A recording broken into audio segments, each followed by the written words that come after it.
A few weekends ago, I had a marvellous experience going out walking with a bunch of strangers. I joined the Hike Essex group on their Brentwood circular walk.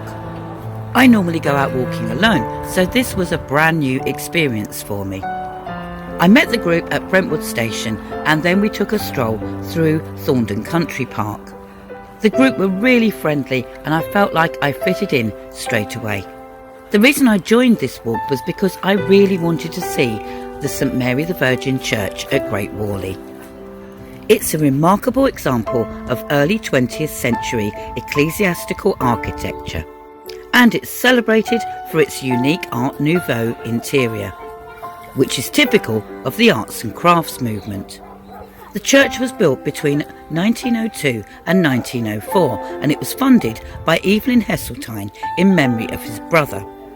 The design was entrusted to architect Charles Harrison Townsend, with the interior decoration by Sir William Reynolds Stevens. St Mary the Virgin is one of only 3 churches in England designed in the Art Nouveau style, and it is considered to be the best preserved amongst them.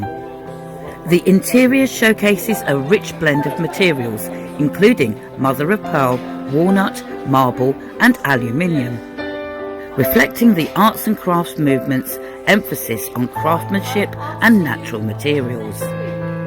In recognition of its architectural and historical importance, St Mary the Virgin Church was designated a Grade 1 listed building in 1976. The man who commissioned the building of the church, Evelyn Heseltine, was a prominent stockbroker and philanthropist whose legacy is deeply entwined within the village of Great Warley, Essex. And he built this church in memory of his younger brother, Arnold Heseltine. Evelyn worked at the family firm Heseltine and Powell & Co. and became a member of the London Stock Exchange at the age of 22. He lived nearby in a house named Goldings, which later became the de Rougemont Manor Hotel. Evelyn invested significantly in the local community. He purchased numerous properties in the village, constructed cottages for estate workers and funded the building of almshouses in Brentwood. He also donated generously to Brentwood School and served as chairman of its governors. Arnold Heseltine, Evelyn's younger brother, was a London solicitor. Evelyn and Arnold married sisters Florence and Minnie Hull. Arnold and Florence's son, Philip Arnold Heseltine, later adopted the pseudonym Peter Warlock and gained recognition as a composer. Following Arnold's death in 1897, Evelyn sought to honour his brother's memory by commissioning the construction of this beautiful church. Construction began in 1902 and the church was dedicated in 1904. And it was wonderful to see this church finally and walk around it. There were also some interesting books on Miss Ellen Wilmot and Warley Place, which I've visited before and have also made a series of videos on. While we continue to have a look around the church, let me tell you why this walk was so special to me. As a solo walker, joining a group was a whole different experience. But with the Hike Essex group, I felt instantly welcomed. And as we walked through Thorndon Country Park, I actually got talking to a few of the members, and it was really great to have conversations with people who share my passion for walking and for history. The 7-mile walk was actually quite challenging in places, and that was really good for me because I hadn't gone out for a long walk in quite some time. So being with a group of people really motivated me and helped me to reach my target. Going back to the inside of the church, there was a poignant reminder of the men from Great Warley who had lost their lives in World War I. And the quote at the bottom of the picture says, "Many went overseas, but few returned." But they are remembered here in the church. The Hike Essex group had actually arranged a guided tour around the church, so we had this lovely lady who told us about all the history, and it was really, really interesting. This walk was good for me in so many ways. A, I met some new friends. B, I got some much needed exercise and some really good step counts in for the day, and I was stimulating my brain by learning about all of this history and seeing all this visual beauty inside the church.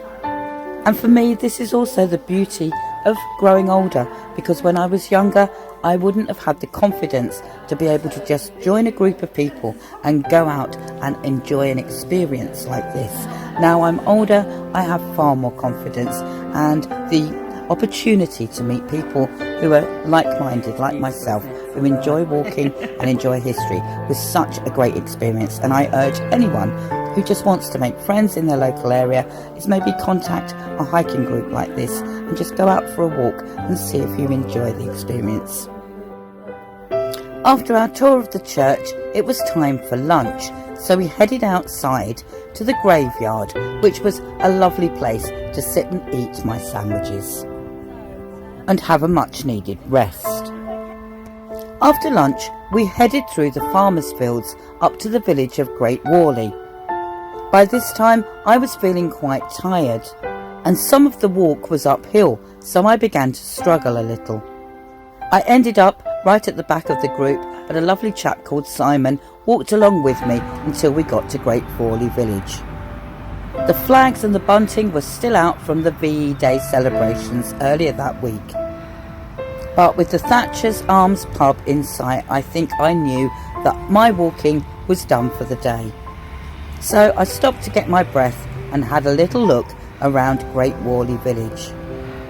I've made videos on this place before, so go and check them out if you would like to know more about the village of Great Warley. There's plenty of history here to explore, but I was exhausted and I really needed a drink and a sit down.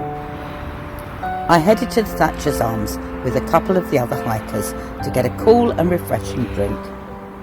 Some of the group were heading off to Warley Place to have a walk around the gardens of Ellen Wilmot, and then they were heading back on foot to Brentwood.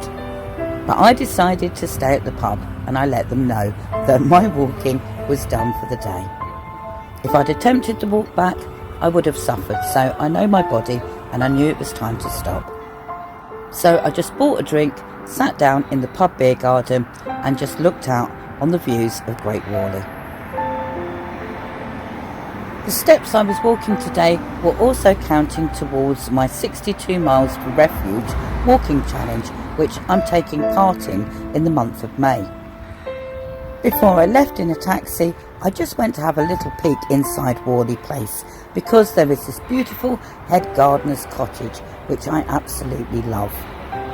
If you've enjoyed this video, then do go and check out my other videos on Ellen Wilmot and Warley Place. This is what it used to look like back in the Victorian times. And it's another place in Essex that's steeped in history. So thanks for joining me in this video and on this walk, and I'll see you again soon.